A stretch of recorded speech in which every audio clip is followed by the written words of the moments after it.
In a dark room, a young woman lifts an oil lamp over the body of her sleeping husband, knowing that the moment she sees his face, she may have to kill him. She has been told, by the only people in the world who claim to love her, that he is a monster. So in one hand she holds the lamp. In the other, she holds a knife.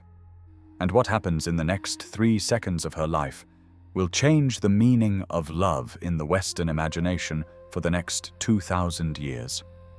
We tend to call this a love story. It is not exactly. It is the story of what happens to a soul when curiosity weighs more in a single instant than trust. It is the story of a god who fell in love against his own will, and a mortal girl who walked into the underworld to win him back. It is the story Apuleius placed at the very heart of his strange, riotous Roman novel, and the story that the modern world keeps retelling under different names, in different costumes, without always realizing it is the same one. Tonight, you are going to hear it the way the ancient sources actually tell it, not the soft Disney version, the older, stranger, sadder, more luminous one. The fire is low. The world outside is quiet. Settle in. We have a long way to go, and we are going to take it slowly. Long before the lamp, before the palace, before any of it, there was a girl whose only crime was that the gods had made her too beautiful to be left alone. Her name was Psyche. She was the youngest of 3 princesses in a kingdom whose name no surviving text bothers to record, and that detail is, in its own quiet way, the first clue to what this story is actually about. Apuleius does not want you to locate her. He wants her to feel like a soul that could be any soul, including perhaps yours. The first thing the sources tell us about her is that she was beautiful in a way that did not belong to language. People came from neighboring kingdoms to look at her. They threw flowers at her feet. They laid garlands at her doorstep. They began, gradually, to do something far more dangerous than admiration. They began to worship her. They stopped going to the temples of Aphrodite, Venus, in the Latin of Apuleius, and they started bringing their offerings to a mortal girl instead. They called her the new Venus, the reborn goddess, the miracle they could finally see with their own eyes. Now, here is what most people miss when they hear this part of the story. Psyche herself was miserable. The Latin text is very specific on this point, and it matters.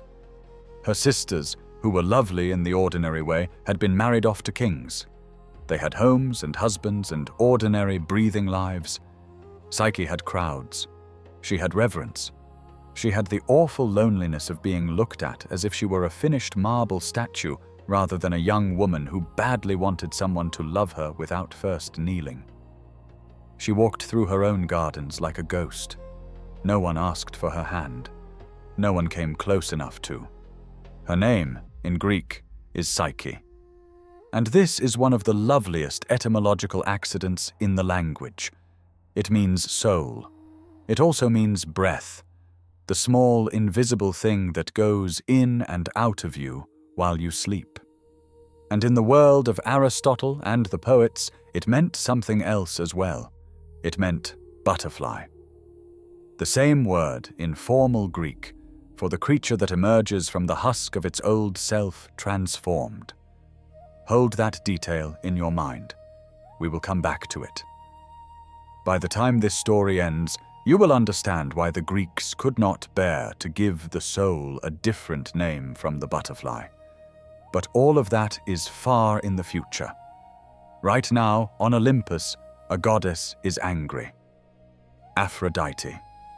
Venus, who was born from sea foam in Hesiod's old account, who has commanded the desire of gods and mortals alike for as long as anyone can remember, is watching her temples grow quiet. She is watching her altars accumulate dust, and she is watching all of it drift toward a girl who didn't ask to be worshipped and never wanted to be a rival. The goddess does not see it that way. The goddess sees only the slight. and so she does what insulted goddesses do in stories like this. She summons her son, Eros, Cupid in the Latin, love itself as a person. Now you may already know him, or you may think you do. The plump baby with the bow that adorns Valentine's Day cards is not the Eros that Apuleius is talking about. The poets of antiquity could not agree on him. Hesiod, writing perhaps 7 centuries before this story was set down, made Eros one of the very first beings in the universe, the 4th god to come into existence after chaos and earth and Tartarus, the principle that drew everything together so the world could begin. Later writers domesticated him. They turned him into Aphrodite's mischievous son, a winged adolescent with arrows that could make any heart fall for any face. By the time Apuleius is writing in the 2nd century after Christ, both versions are alive in the imagination at once. Eros is a boy with a quiver. He is also the oldest force in creation. The story you are about to hear takes both seriously. Aphrodite gives him an instruction that, on the surface, is petty and cruel. Find this mortal girl, shoot her with one of your arrows, make her fall in love with the most repulsive man you can find, some toothless cattle thief, some wretch begging at a city gate. Let her be married to her own ruin. Let the world see what happens when worship goes to the wrong altar.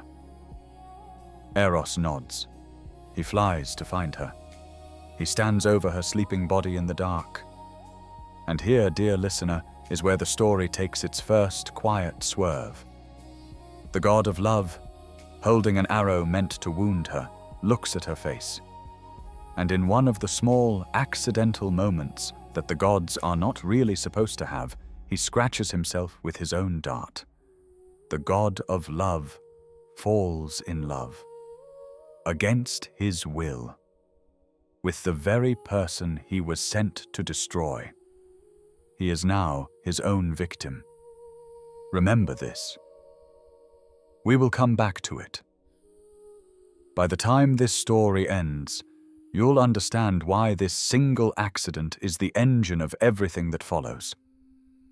Meanwhile, in the kingdom below, Psyche's father is becoming desperate. His daughter is the most beautiful woman alive, and no man will marry her. So he does what kings did when they were out of options.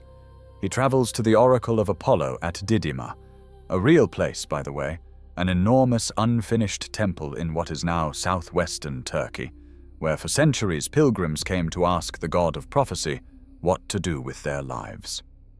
The oracle's answer is one of the most chilling lines in Apuleius's text. Psyche's husband, the oracle says, will not be a man.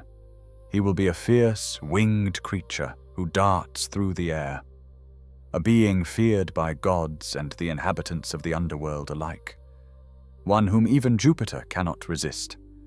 The king is to dress his daughter in funeral attire, lead her up a steep mountain, and leave her there. Her bridegroom will come for her in the dark. The king goes home. He weeps. The whole city weeps. They prepare what is, structurally, a wedding and a funeral at the same time.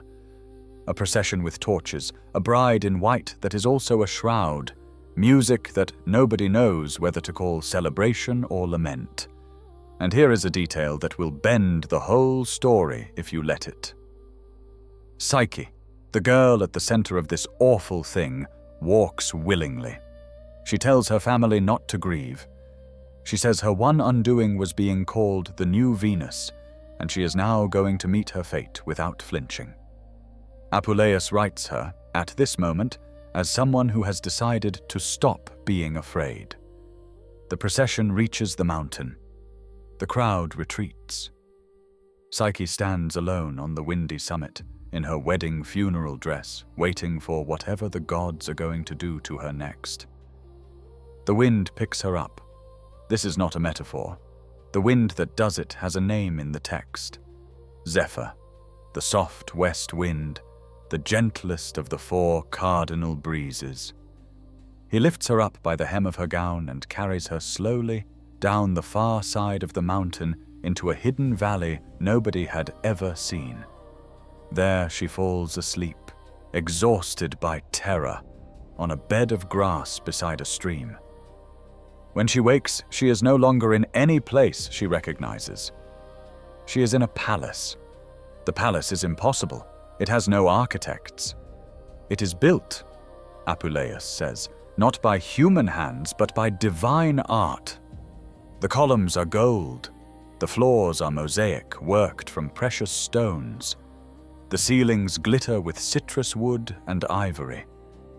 There is no front door, because there is no need for one. Voices greet her, bodiless, gentle, attentive voices that belong to invisible servants. They tell her the palace is hers, the food is hers, the music she hears coming from somewhere in the rooms above is hers. Anything she wants is hers.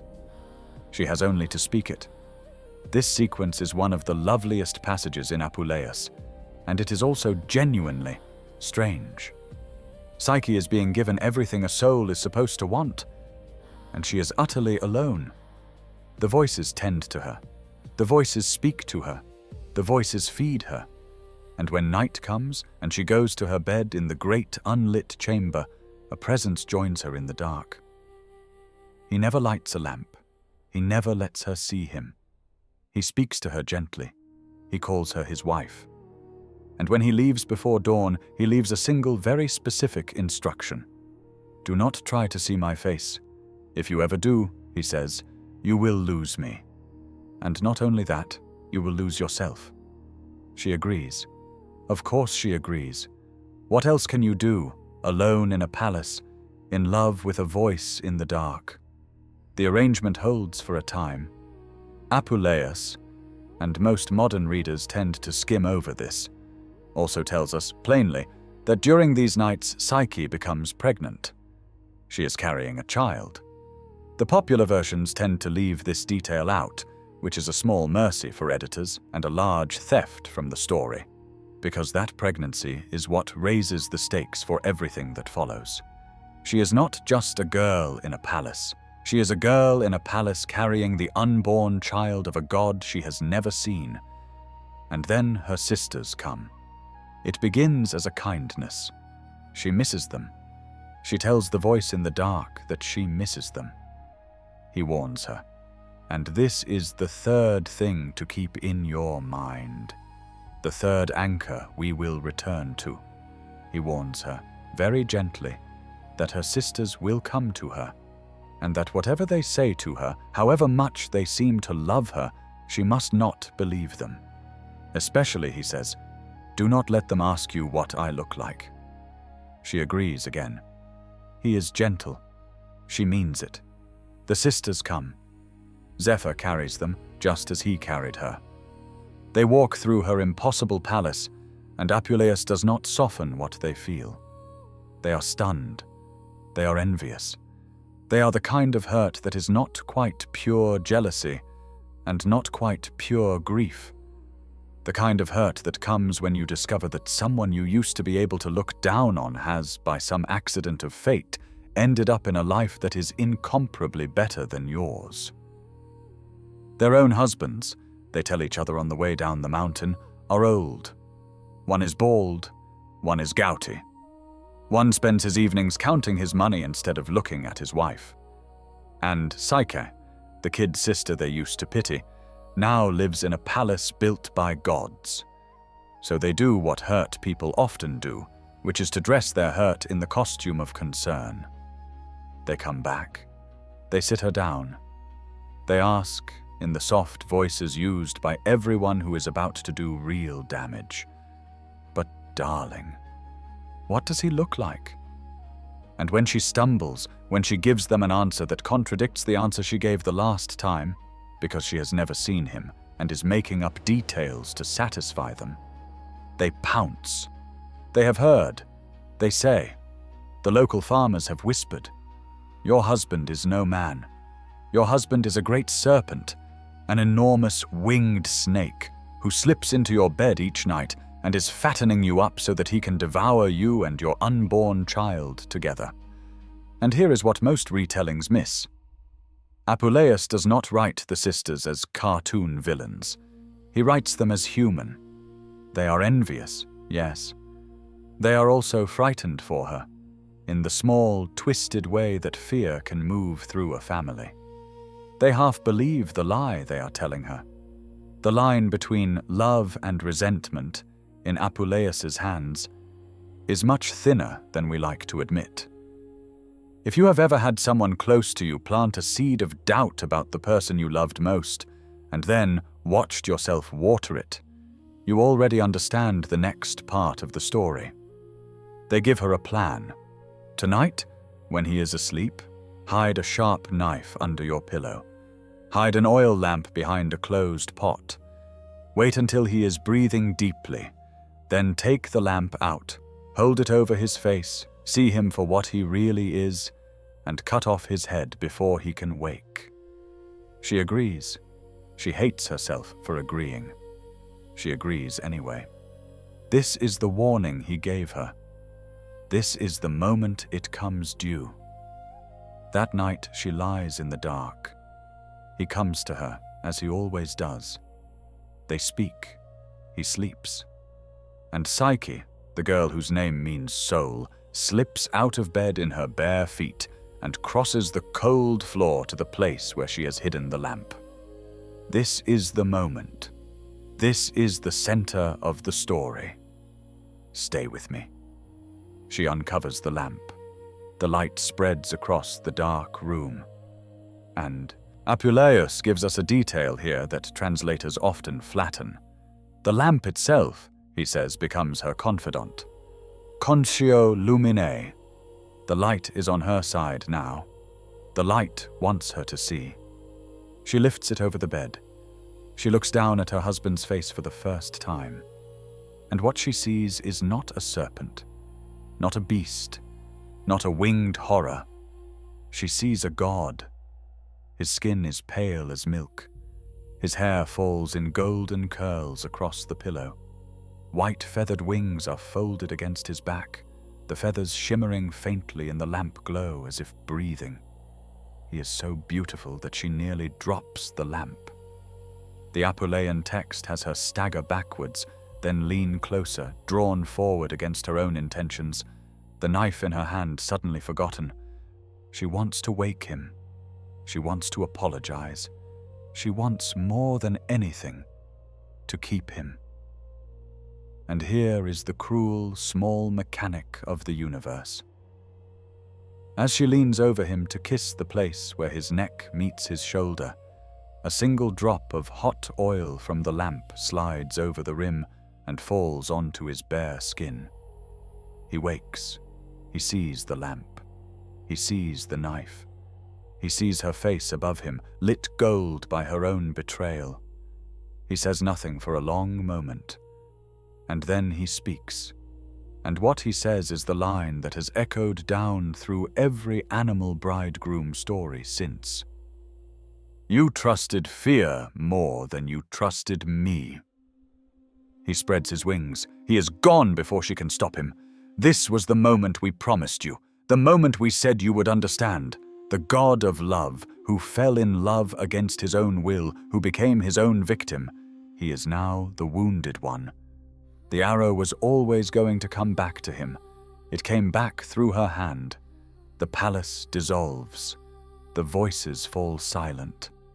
Psyche stands on a barren hillside in the cold dawn, with an empty lamp in her fingers, and the realization that she has just lost everything she did not know she had. What happens next is one of the longest passages of pure wandering in classical literature. Psyche walks. She walks across kingdoms. She walks across rivers. She tries to throw herself into one of those rivers, and the river, recognizing her grief as something it does not want on its conscience, gently pushes her back to the bank. Not yet, the river seems to say. Not like this. She meets the god Pan, who is sitting beside the same river playing his pipes. Pan, of all the gods, is the one with the kindest face in this story. He is rough and goat-legged and alarming, and he speaks to her like a country uncle finding a lost child. "Don't drown yourself," he tells her. "Go look for him. Pray to him. Whatever has happened, the God of love is not unreachable, even by you, especially by you." She tries. She visits the temples of Demeter and Hera, the great mother goddesses, hoping they will shelter her. They cannot, or rather they will not. They are sympathetic. They take her hands. They look at her with something that might almost be pity. But they will not cross Aphrodite. Apuleius is unsparing here. The goddesses she should be able to count on let her down. This is not a story in which the powerful protect the powerless.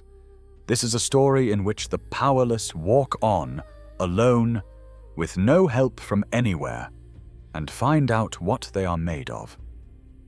Listen carefully now. There are people lying in the dark right now who know exactly what this part of the story feels like.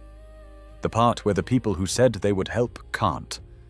The part where you have to keep walking with no map and no certainty. If that has ever been you, you already know what Psyche does next. She does the thing nobody else would. She walks straight to the temple of Aphrodite herself, the goddess who hates her, and she presents herself for whatever is to come. And what is to come is the trials. Aphrodite, pleased to finally have the girl in her hands, does not waste the opportunity. She sets 4 tasks. They are designed to break her. They have broken better mortals than Psyche in older stories. And here is where the story does something genuinely beautiful. It lets the world help her. Each trial is given to Psyche alone. Each trial is finished, in the end, by something or someone who was not supposed to care. The first task is a pile of seeds. A vast pile mixed together. Wheat, barley, millet, lentils, beans, poppy. "Sort it," Aphrodite says. "By dawn, or you die."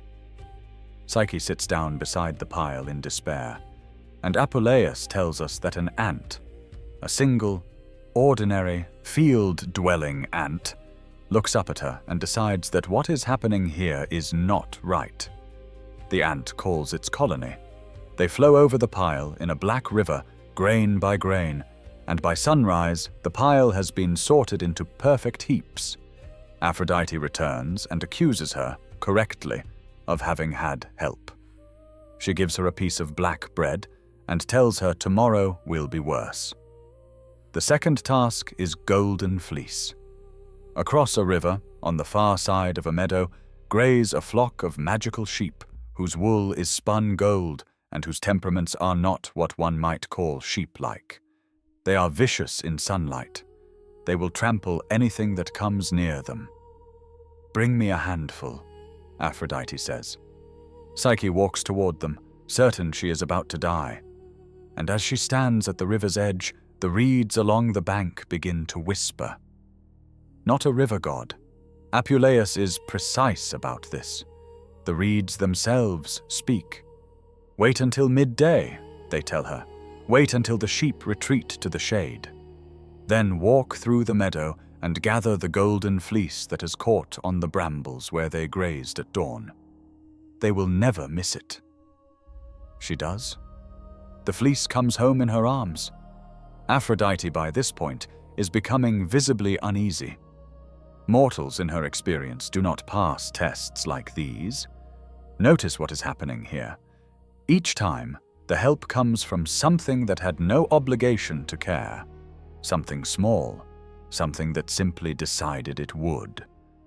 The third task is water from the river Styx, the river that divides the world of the living from the world of the dead, whose waters are sacred to the gods themselves, and which no living thing can safely touch. Psyche stands above the headwaters of the Styx with a small crystal vial in her hand. The river runs out of a black cliff face guarded by dragons. There is no path down. There is no path up There is simply no way. She is preparing herself calmly to die when something enormous descends from the sky. It is the eagle of Jupiter. The king of the gods has been watching, apparently, and has decided that this particular mortal has earned his interest. The eagle takes the vial from her hand, fills it from the dragon's river without losing a feather, and brings it back to her. Even Aphrodite, when Psyche delivers the vial, has nothing to say. And then she sets the fourth task, the one that even she expects will end this story. This is the deep part. Settle in for it. Psyche, Aphrodite says, is to descend into the underworld. She is to go to Persephone, queen of the dead, and ask for a portion of her beauty in a small box. "Bring the box back to me," the goddess says, "and your trials will be over." There is no honest way to tell you what this command means. It is a death sentence dressed as an errand. The living do not enter the kingdom of Hades and come back. Even the heroes who do, Orpheus, Heracles, Odysseus, Aeneas, did so by special dispensation, and most of them paid for the trip in ways the songs leave out. Psyche is a mortal girl with a dead lamp and a lost husband and a baby she is still carrying. She knows what she is being asked to do. She climbs to the top of a high tower, intending to throw herself off, because she has decided that if she has to die, she would rather die on her own terms than be eaten by the dog at the gate of the underworld. And the tower speaks to her. This is one of the strangest, most haunting moments in all of classical literature, and most retellings cut it. They cut it because they don't know what to do with it. A tower, a simple stone structure. It opens its voice and gives her instructions. "Do not throw yourself off," it says. "I know the road you have to take." And it tells her exactly how. Take 2 coins to pay Charon, the ferryman of the dead. Take 2 cakes of barley and honey to soothe Cerberus, the 3-headed dog who guards the gate. On the way down you will see a lame donkey driver. Do not help him. You will see a corpse floating in the river. Do not help him. You will see 3 women weaving. Do not help them. They are tests. You must keep walking. When you reach Persephone, the tower says, refuse her hospitality. Do not sit in her chair. Do not eat her food. Take only the box she gives you and turn back. And listen carefully. When you return to the upper world with the box, do not open it. No matter what voice tells you to, no matter what curiosity rises in you. The box is not for your eyes. Why a tower? The scholars of Apuleius have been arguing about this for centuries. There is something almost theological about it. A tower in the Roman world was the place from which the despairing threw themselves. By giving the despairing girl wisdom instead of letting her jump, the tower turns its own meaning inside out. The thing built for death becomes the thing that saves her life. There may be no better single image in any story I know of how grace works in the world. The instrument of your unmaking can become the instrument of your survival. If only you can stop for a moment and listen. So Psyche listens. She takes the coins. She takes the cakes. She walks down into the dark. And here, in the kingdom of Persephone, the story slows. The corridors are silent. The souls drift past her like memories that are not quite hers. She pays Charon. She feeds Cerberus. She passes the tests of the donkey driver and the floating corpse and the weaving women, and she does not stop for any of them. She arrives in the throne room of the Queen of the Dead, who looks at her without surprise. "You have come for a portion of my beauty," Persephone says. "But you must understand, What is in the box is not what you think. She gives Psyche the box. Psyche thanks her. She turns. She walks back along the road she came. She crosses the river. She climbs back into the upper world, where the sun is warm on her face for the first time in what feels like years. And she stops at the edge of a meadow, because something inside her has begun to whisper. "You have suffered so much," the whisper says. "You have lost so much." Aphrodite will give the box to her own son, and he will see her in this beauty, not you. Open it. Just a little. Take a tiny portion of beauty for yourself. He has not seen you in months. When you go to him, you want him to look at you the way he used to look at you in the dark. She knows she should not. She opens it anyway. What comes out of the box is not beauty. It is sleep. The cold, infernal sleep of the dead. Not death, not life, but the long pause that lies between them. It pours over her like a fog. She lies down on the grass beside the road. Her eyes close. The box rolls from her hand. And there, on the threshold between the worlds, the soul who walked through the underworld and came back falls asleep. Now, look back to the beginning of this story. Remember what we said about the prophecy. Remember the line. A creature even Jupiter cannot resist. This is the moment that prophecy comes true. Because somewhere far above, in the rooms of his mother's house where he has been recovering from the burn of the lamp, Eros opens his eyes. Something has changed. He flies through the window. He searches the world. He finds her on the grass beside the road, sleeping the sleep of the dead. And here is the detail that has made artists weep for 2,000 years. He gathers up the sleep, the somnus itself, the cold thing that came out of the box, and he puts it back. Then he pricks her, very gently, with the tip of an arrow. "Wake up," he says. "You let curiosity ruin you again." And she opens her eyes. He carries her up past the clouds, up through the upper air, all the way to Olympus itself, and lays her at the foot of the throne of Jupiter, Zeus, the king of the gods, who in the Roman naming is the one who decides what stories end and how. Eros makes his case. He has chosen this mortal. He will not give her up. He wants her to be his wife in the open, with a wedding the gods themselves attend. Jupiter listens. And here is where Apuleius, the philosopher, lets his Platonism shine through. Jupiter agrees, but he agrees on a condition. Psyche must drink the cup of ambrosia, the cup that turns mortals into gods, the cup that has been offered to perhaps 3 people in the entire history of mythology. She drinks it, and the girl who walked into the underworld walks out of mortality. Aphrodite, present at the wedding, lets her hatred go. Because what is there to hate now? The bride is no longer a rival. The bride is family. Picture the feast for a moment, if you can. This is the wedding the whole story has been walking toward. The hours decorate the hall with roses. Apollo plays the lyre. The Graces dance. The Muses sing.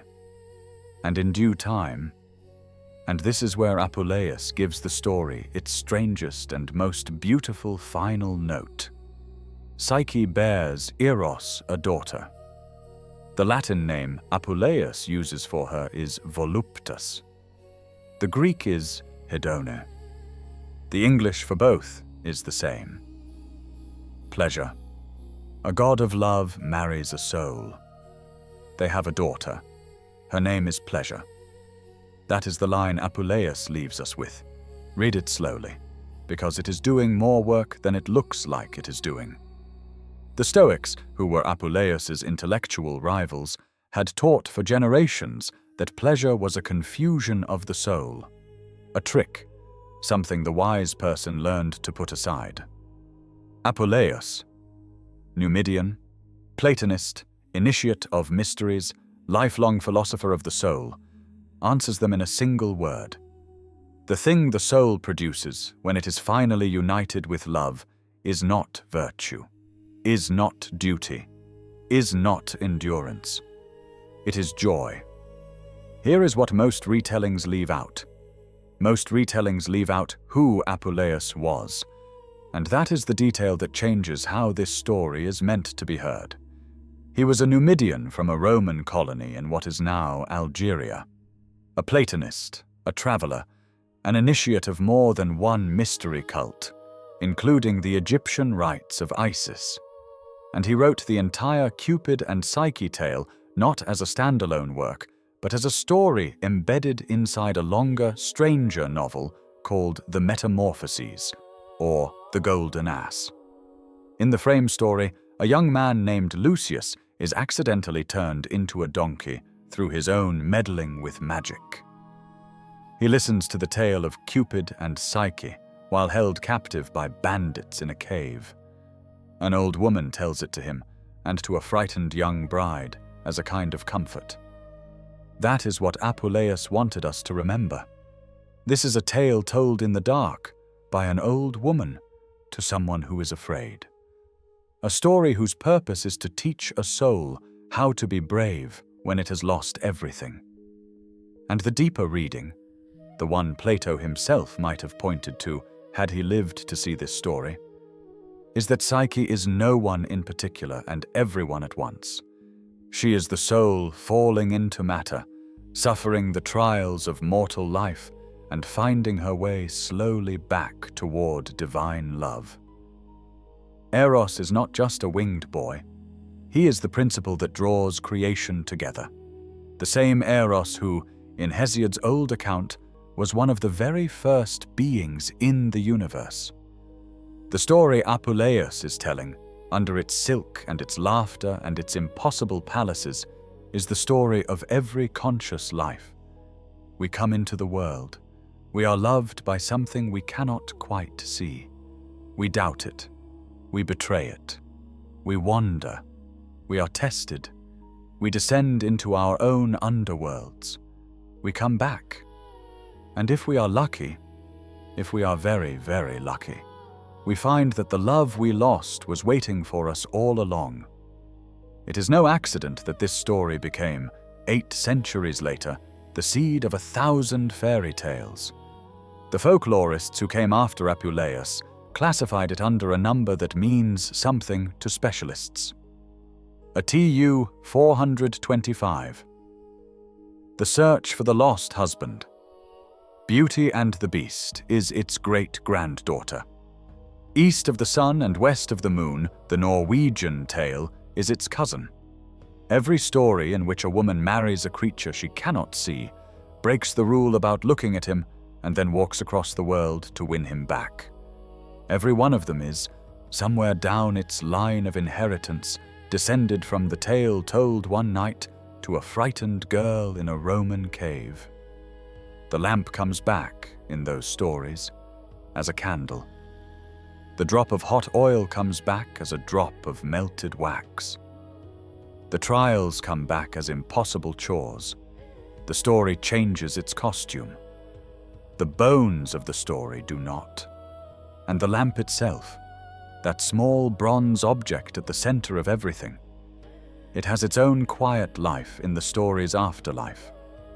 There are oil lamps from Roman Egypt, made before Apuleius wrote his version, that show Psyche holding it over Eros's sleeping body. There is a papyrus from the 2nd century, found at Oxyrhynchus, that shows the same scene. The image was older than the tale Apuleius gave it, which means the moment we built this whole episode around, the lamp, the look, the drop, was already, for centuries, the part of the story that nobody could let go of. It is the part that survived. You can ask why. Most people who hear this story have, at some point in their lives, held a lamp of their own. Not a literal one, the other kind, The kind we lift over the people we love when our trust starts to falter. When someone whispers a doubt in our ear and we decide to look closer. It is the moment in a long love when you have to choose. Stay in the dark and trust the voice. Or light the lamp and accept whatever you see. Psyche lit it. She paid for lighting it. And then she earned her way back to him through every kind of trial a soul can be put through. The story is not telling us that she should have stayed in the dark. It is telling us something gentler and stranger than that. It is telling us that the lamp, eventually, gets lit. The face, eventually, gets seen. And that what comes after, if you can bear the long walking, is more honest than what came before. The version of her that loved him in the dark was a girl. The version of her that walks beside him at the end of the story, on the slopes of Olympus, has a child of her own, and the wisdom to know what she risked. She is not the same. She is not less. She is a soul that has been through the dark and through the underworld and has come out the other side. The story is finished now, or rather, it has come to the place where stories like this one don't end so much as settle. Into memory, into the dark, into the quiet space where meaning lives after the words stop. The lamp in Psyche's hand is still warm. The face beneath it is still beautiful. Somewhere on the other side of the long story, the soul and love are still walking together. That is the truth older than the story itself. It will still be true tomorrow. The Greeks called the soul Psyche because they could not bear to give it any name except the one they used for the butterfly. The thing that emerges, transformed, from the husk of what it used to be. That is what Psyche becomes by the end, not what she was. Something else, something that earned its wings. You don't have to hold on to any of it. The best of it will still be there in the morning. The lamp, the drop, the walking, the arrival. If this story found you at the right moment, if it gave you something to carry or something to let go of, consider subscribing to Sleepable Mythology. There are more of these waiting. More gods, more monsters, more truths older than any of us, told slowly in the dark, the way they were always meant to be told. Rest now. Trust the voice. The face will keep until morning. Good night.